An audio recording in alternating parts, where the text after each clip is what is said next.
প্রিয় দর্শক, সাজ্জাদ কাদিরের সালাম, আসসালামু আলাইকুম, প্রীতি এবং শুভেচ্ছা জানবেন।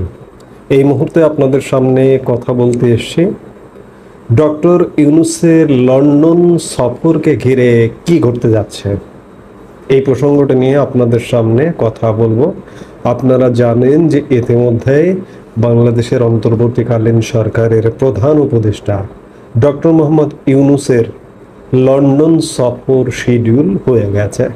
আগামী 9 জুন তিনি লন্ডনের উদ্দেশ্যে ঢাকা ত্যাগ করবেন 4 দিনের সফরে। এটি তার 11তম সফর, 11তম মাসে 11তম সফর। পৃথিবীর কোনো সরকার প্রধান বা রাষ্ট্রপ্রধানের রেকর্ড সফর। এবং এই সফরটি 4 দিনের, আমি যেটি বললাম, তিনি 9 জুন ঢাকা ত্যাগ করবেন এবং 13 জুন লন্ডন থেকে বাংলাদেশের উদ্দেশ্যে রওনা দিয়ে 14 জুন বাংলাদেশে পৌঁছাবেন। 4 দিনের সফরে তিনি 12 জুন ব্রিটিশ রাজা তৃতীয় চার্লসের কাছ থেকে সম্মানজনক কিংস চার্লস হারমোনি অ্যাওয়ার্ড গ্রহণ করবেন। মূলত এটি তার সফরের মূল উদ্দেশ্য। এবং সফরকালে তিনি ব্রিটিশ প্রধানমন্ত্রী কেয়ার স্টারমার, বিরোধী দলীয় নেতা কেমি বার্ডেনক, ব্রিটিশ পার্লামেন্টের স্পিকার, কমনওয়েলথ ও আইএমও এর মহাসচিবের সঙ্গে সাক্ষাৎ করতে পারেন বলে জানা গেছে। তবে লন্ডন সফর নিয়ে বিশেষ করে বাংলাদেশের রাজনীতি, তিনি একটা অ্যাওয়ার্ড গ্রহণ করবার জন্য যাচ্ছেন, বাংলাদেশের রাজনীতি কিন্তু নতুনভাবে মোড় নিচ্ছে, নতুন ঘুরপাক খাচ্ছে লন্ডন সফরকে কেন্দ্র করে। প্রথমত, লন্ডন সফরকে কেন্দ্র করে একটি খবর চাউর হচ্ছে যে বাংলাদেশ জাতীয়তাবাদী দল বিএনপির ভারপ্রাপ্ত চেয়ারম্যান দীর্ঘ 17 বছর যাবৎ লন্ডনে নির্বাসিত জীবনযাপন করছেন। সরকারের তরফ থেকে বিএনপির সাথে যোগাযোগ করা হচ্ছে যে তারেক রহমান এবং ডক্টর মোহাম্মদ ইউনূসের একটা বৈঠক অনুষ্ঠান করা যায় কিনা। বিএনপির অবশ্য এ ব্যাপারে শর্ত আছে যে বৈঠক হবে, সেক্ষেত্রে নির্বাচনের রোডম্যাপ ঘোষণা করতে হবে ইত্যাদি বিভিন্ন শর্তের বেড়াজাল আছে। এবং সূত্রের খবর যে ডক্টর মোহাম্মদ ইউনূসের 9 জুন সফরের আগে, ঈদের ঠিক পরে পরে এই সরকারের একজন প্রভাবশালী কর্মকর্তা, যিনি ভারতের প্রধানমন্ত্রী নরেন্দ্র মোদীর সাথে ডক্টর মোহাম্মদ ইউনূসের বৈঠকের মূলত মেইন অ্যারেঞ্জার হিসেবে ভূমিকা পালন করেছিলেন, সেই কর্মকর্তা ঈদের পরে পরে লন্ডনে যেতে যাচ্ছেন এবং তারেক রহমানের সাথে বৈঠকটি নিশ্চিত করবেন, এমনটাই বলা হচ্ছে। আবার বিএনপি কিন্তু এই কর্মকর্তার উপরে খানিকটা ক্ষুব্ধ। আমি নামটা খোলাসা করেই বলি যে জাতীয় নিরাপত্তা উপদেষ্টা খলিলুর রহমান গত 21 মে তারিখে এক বক্তব্যে নিজের নাগরিকত্ব প্রসঙ্গে প্রশ্ন আসলে তিনি বলেছিলেন যে তারেক রহমানও তো তাহলে বিদেশি নাগরিক।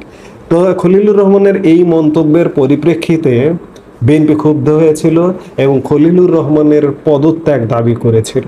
সেই জায়গা থেকে লন্ডনে গিয়ে খলিলুর রহমান বিএনপির সাথে বা তারেক রহমানের সাথে ডক্টর মোহাম্মদ ইউনূসের বৈঠক অ্যারেঞ্জটা কত দূর করতে পারবেন, কিংবা সরকারের তরফ থেকে ডক্টর মোহাম্মদ ইউনূসের তরফ থেকে তারেক রহমানের সাথে বৈঠকটি এখনো পর্যন্ত হবে কিনা সেটি নিশ্চিত নয়।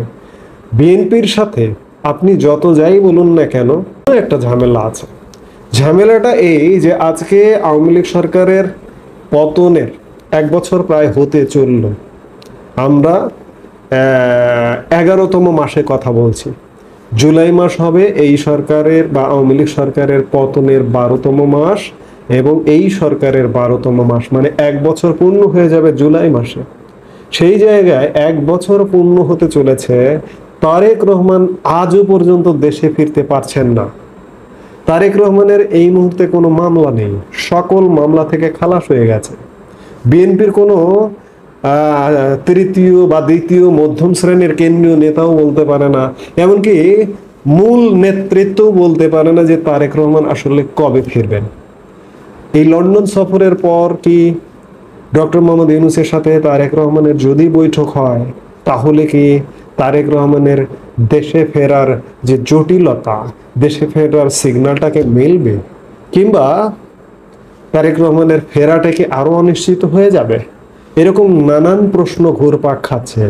অন্যদিকে ডক্টর মোহাম্মদ ইউনূসের লন্ডন সফরকে কেন্দ্র করে বাংলাদেশের আর এক প্রধান রাজনৈতিক দল বাংলাদেশ আওয়ামী লীগ, যেটি সর্বশেষ ক্ষমতাসীন ছিল, ক্ষমতা থেকে বিদায় নিয়েছে, লন্ডন সফরকে কেন্দ্র করে আওয়ামী লীগ লন্ডনে ব্যাপক শোডাউনের পরিকল্পনা করছে।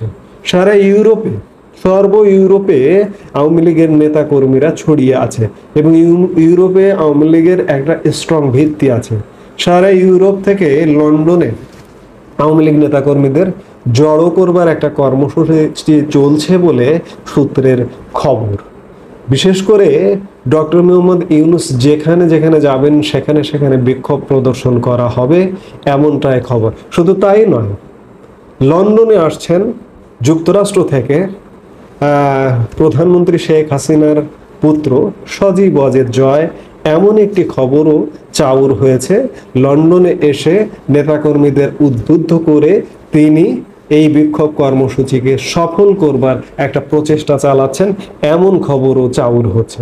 এবং সজীব ওয়াজেদ জয়ের কর্মসূচির মধ্যে রয়েছে যে লন্ডন সফরে আওয়ামী লীগের ব্যাপক শক্তি সামর্থ্য প্রদর্শন করে ডক্টর ইউনূসের কর্মসূচিকে বাধাগ্রস্ত করে খানিকটা সজীব ওয়াজেদ জয় আরো কিছু নেতৃবৃন্দকে নিয়ে ভারতে তার মার সাথে দেখা করতে যাবেন, এমনটাই সূত্রের খবর। এবং ডক্টর মোহাম্মদ ইউনূসের সফরকে কেন্দ্র করে আওয়ামী লীগের এই কর্মসূচির কারণে ডক্টর মোহাম্মদ ইউনূসের সফরসূচি এখনো পর্যন্ত জনসমক্ষে প্রকাশ করা হচ্ছে না। ব্রিটিশ রাজার কাছে পুরস্কার নেওয়ার কর্মসূচিটা ছাড়া এবং অন্যান্য যে কর্মসূচিগুলো আছে ডক্টর মোহাম্মদ ইউনূসের, সেই কর্মসূচিগুলো প্রকাশ্যে আনা হচ্ছে না আওয়ামী লীগের এই থ্রেটের ভয়ে। এবং শেষ পর্যন্ত হয়তো এমনটাও হতে পারে যে অন্যান্য কর্মসূচি যেগুলো থাকবে ডক্টর মোহাম্মদ ইউনূসের, সেই কর্মসূচিগুলো প্রকাশ্যে আসবে না। এখন সবকিছু মিলে বলা যেতেই পারে যে লন্ডনে তারেক রহমানের সাথে ডক্টর মোহাম্মদ ইউনূসের দেখা হচ্ছে, অন্যদিকে সজীব ওয়াজেদ জয় মার্কিন যুক্তরাষ্ট্র থেকে ছুটে আসছেন, আওয়ামী লীগ, বিএনপি এবং ডক্টর মোহাম্মদ ইউনূস, এই সব কিছু মিলে লন্ডন এই মুহূর্তে মূল কেন্দ্রে, রাজনীতির দৃষ্টির কেন্দ্রে পরিণত হচ্ছে বলেই মনে হচ্ছে। এখন লন্ডনে এর ফলাফল দেখতে হবে যে আওয়ামী লীগ ডক্টর মোহাম্মদ ইউনূসের বিরুদ্ধে, ইউনূসের সফরকে কেন্দ্র করে কতটা শক্তি প্রদর্শন করতে পারে, কিংবা তারেক রহমানের সাথে ডক্টর মোহাম্মদ ইউনূসের বৈঠকটা যদি অনুষ্ঠিত হয়, এই বৈঠকের পরে কি ফলাফল আসে বিএনপির রাজনীতিতে, সেগুলো দেখার জন্য আমাদের আরও খানিকটা সময়, আরও কয়েকটা দিন অপেক্ষা করতে হবে। সে পর্যন্ত আমরা অপেক্ষা করব এবং দেখব। এই মুহূর্তে এ পর্যন্তই। সবাই ভালো থাকুন, সুস্থ থাকুন। আমাদের ভিডিওগুলো নিয়মিত পেতে সাবস্ক্রাইব করুন Sajjad Kadir and the legends YouTube channel এবং লাইক, কমেন্ট, শেয়ার করে সাথে থাকুন।